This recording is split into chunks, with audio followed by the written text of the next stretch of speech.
అక్క వేలపాల లేకుండా ఇలా ఇంటికి రావద్దని, అదే కాకుండా చేతిలో బాటిల్తో.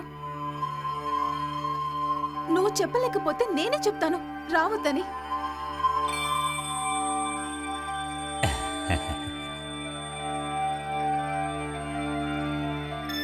మనకంటూ ఎవరూ లేరని మీరు దిగులు పడతారని ఊహించి వెంటనే వచ్చేశాను. అది కాదు, లేదు, తను చెప్పింది నిజమే. అయితే నేను కాస్త నాన్నగారి ఇబ్బందుల్లో ఉన్నప్పుడు మా బంధువులే మమ్మల్ని వదిలేశారు. కొంతమంది శత్రువులు అయిపోయారు. మేమిద్దరం ఇలా ఒంటరిగా ఉండటం వల్ల మా గురించి అందరూ చెడుగా మాట్లాడుకుంటారు. అందుకే నేను కూడా ఓదార్చి వెళదామని ఇక్కడికొచ్చాను. వద్దంటే వద్దులే, నేను వెళ్ళొస్తా.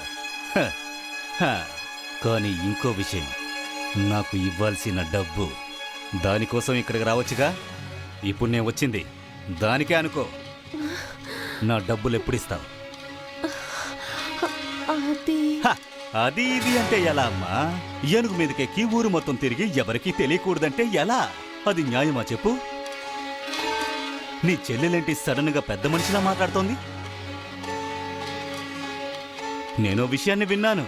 నన్ను మోసం చేసి పారిపోయిన ఆ దొంగ నాయాలు విజయ్, వీళ్ళిద్దరూ చెత్తగా తిరుగుతున్నారట కదా. వీళ్ళకి సహాయంగా ఉండేది నేను ఫీజులు తీసేసిన రాబంధువు. ప్రస్తుతానికి ఇక్కడి నుంచి వెళుతున్నాను. కానీ రేపు నువ్వు నీ చెల్లెలు పెట్ట పేడ సర్దుకుని శాశ్వతంగా ఇక్కడి నుంచి వెళ్ళిపోతారు.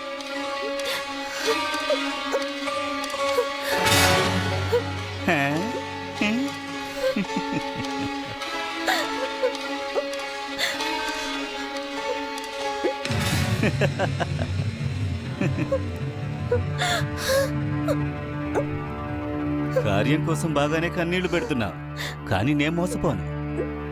తిన్నగా విషయానికి వస్తాను. డబ్బు ఇవ్వడానికి టైం ఇస్తాను, కావాలంటే ఇంకా డబ్బు ఇస్తాను. దానికి బదులు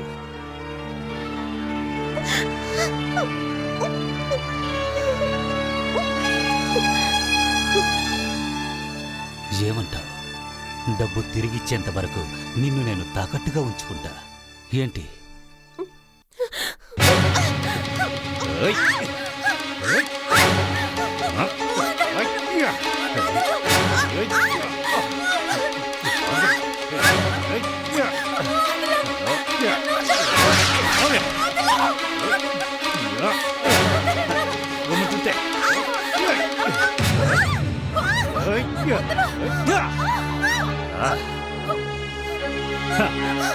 నన్ను ఇక్కడి నుంచి బయటికి వెళ్ళమంటున్నావా?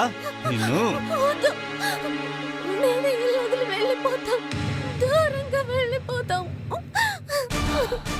వెళ్ళి తీరాలి. వెళ్ళకుంటే మా వాళ్ళు వస్తారు.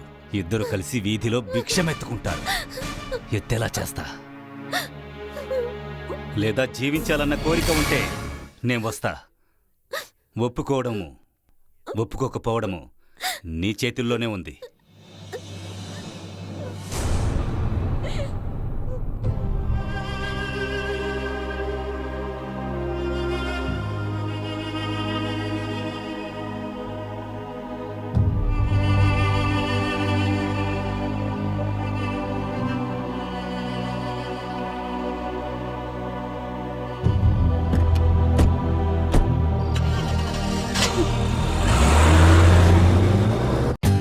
For more updates, like, comment, subscribe to our channel. Hey darlings, గంటని click చేయడం మర్చిపోకండి.